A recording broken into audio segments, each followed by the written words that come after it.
Hello, guys. I am Shane Davis, 20-year comic book veteran. I'm here with Yanzi, and today we are talking about what is the new toxic fandom. I'm going to coin that right now. We accuse fandom, or we, I'm not going to say we, I'm going to say they, because I wasn't part of it. They accused fandom of being toxic masculinity. This is a new era. Let's make comics for women. Let's make comics for different demographics, diversities, all of this stuff. Representation.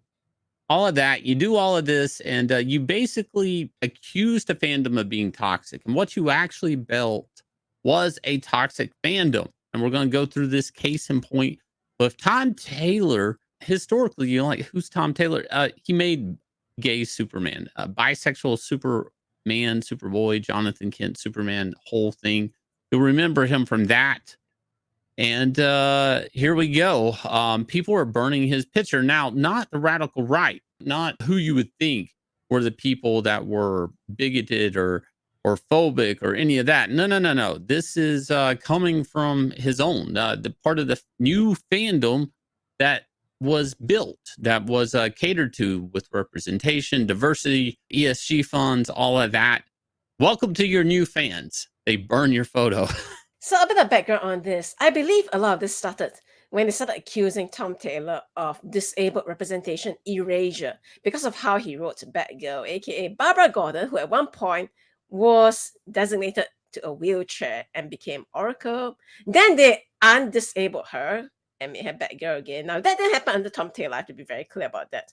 But because he wrote some prominent storylines where she is this walking Batgirl and no longer really referencing her Oracle past, they think that, oh my gosh, you are erasing this overrepresentation. Never mind all the good you did doing all these other things about, oh, gay Superman and all these other representations and so on and so forth, climate change and all that stuff. Nope, you erase one of the representations that we want so badly, and therefore we must now literally burn your pictures. I mean, look at this. Bitch! God damn it, I done started a fire in this motherfucker! Now, wow, like, think about that. This is the fandom that the mainstream comics creators have cultivated. See, this is one of them again. There's no way he blocked every single person trying to have a genuine conversation with him on accident. Look at that. They frame this as, we are trying to help you become a better person by having a genuine conversation with you. But you don't care enough to put in a little effort to listen. Oh, Tom Taylor, you're as bad as those Yanzi, istaphobic, bigot, MAGA, hat-wearing, whatever, I guess. Now, irony, I have to point that out. I'm not going to remember every Tom Taylor tweet when we were doing videos on gay Superman, but he did kind of frame that at fans that were disapproving of that whole thing and kind of said, we're just trying to help you understand there's a gay community and there's, and they won't represent, So it's kind of a taste of his own medicine, so to speak here. This is the thing. Metaphorically, it's nice to have a guard dog, right? It's nice to guard your property, but when there's nobody there for your guard dog to bite, eventually you run the risk of your guard dog biting you. And I feel like that's kind of what these guys have built in what I'm going to coin the new fandom. We're talking about an era of cancel culture coming off the Ed Piskor thing and stuff like that. Mark Miller weighed in on it before and called it cancel pigs. And he's going to actually weigh in on this a little bit too. Yeah, but before we get into that, I want to point out this part over here, where Tom Taylor reminds people, even if we don't meet your standards in entertainment, please try to remember there's a real person on the other end of your tweets. Oh, I'm sorry. Did you actually say that to other people who are making accusations that Ed Piskor, he's guilty before he's proven innocent? Suddenly it benefits you to remind people, hey, I'm a human being too. But anyway, back to Mark Millar. So Mark Millar wants to point this out. The same way, he highlights all the weirdness in the mainstream. I call it weirdness, that's just being kind, of people trying to go after people who say, yeah, I can't sell self-insert comics. And they're like, oh my gosh, you are a bigoted MAGA alt-right guy. It's like, no, I can't sell.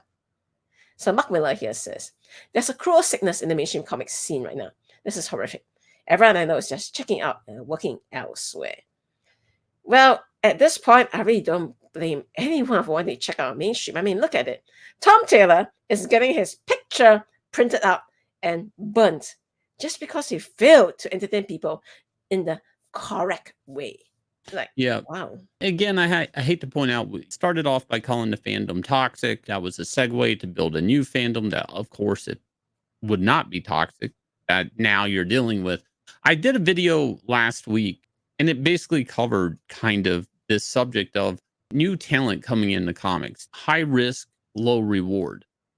You're looking at it. This is kind of what I was talking about in the previous video. Any type of new talent that could be the greatest penciler we've never seen. Just thinking about, should I be drawing comics or not? You see this. This is what you could potentially be dealing with. The color of your skin, your sexuality, depending on the character you're assigned to, the editorial notes that they want you to do. Guess who they're going to yell at? They're not going to yell at your editor, and you can't throw your editor under the bus because you won't work at the company again. You're going to end up on Twitter with people burning your photos or doxing you or whatever else. Cancel culture mobs at Piscor. I mean, there's a lot of this is stacking up evidence that the fandom, which I feel like is all about inclusion and diversity and all of that fandom, not the original fandom. That new fandom is so helly, like you don't want to deal with them. It's such hell. It's such hell. I deal with it a little bit on Twitter, but I'm making my own comics. I'm not dealing with them because I get handed an editorial decision, a publisher decision. I have to execute it. And now my photos being burnt on social media. Tom isn't the one focusing on these stories. I mean, there is an editor and publisher that is saying this is what we're doing with the book. Trust me, Tom didn't do Gay Superman. DC Comics did. He just happened to be the writer of Gay Superman.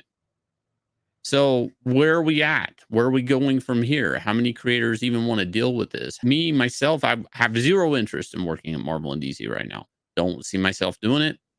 And I would do anything else rather than work at Marvel and DC. Just like Mark says here, everybody he knows working elsewhere. What do you think, Yanzi? I think the big problem here that led to this stage of the comics fandom is that when you start saying people who didn't like change are Yanzi, istaphobic, outright bigots, you see. So when you create this group and say, yeah, these people with the other than, make them sound like they're terrible people for not liking the way comics are changing now. You embolden these new fans into thinking, oh yeah, we kick out the old guys because we are right. And so they keep wanting more and more of the new stuff. And when you stop giving it to them, what do you think they're going to do? Oh my gosh, you are turning into one of those alt-writers. So guys, here's the thing. At the end of the day, comics is about entertainment. You tell a good story, it becomes a timeless classic. It's not about saying you need to represent this group, that group, because guess what? If you don't entertain them in that medium, let's put it this way, guys. A gay man isn't coming to read about gay Superman just because he's gay Superman. He's going to read a good piece of gay literature. It's not going to have to be gay comics exactly. So at the end of the day, just make a nice, entertaining comics, and the readers will come by themselves. Right. If you guys will hit like, subscribe, ring the bell for notification. Also, go check out Axcend, our next independent comic getting ready to go to print. Glorious Rex 2 is at the printer right now, being printed this weekend. So hopefully we'll be updating you guys with shipping notifications next month, and you'll be getting your copy.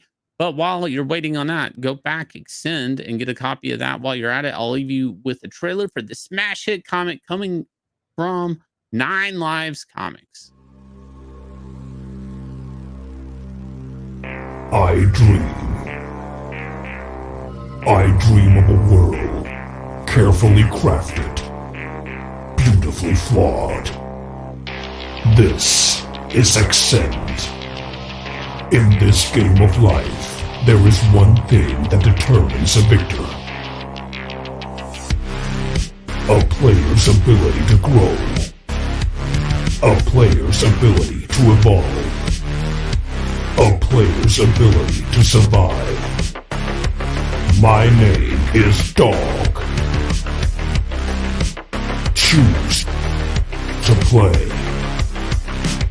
Choose to upgrade. Choose to level up. Choose to Axcend.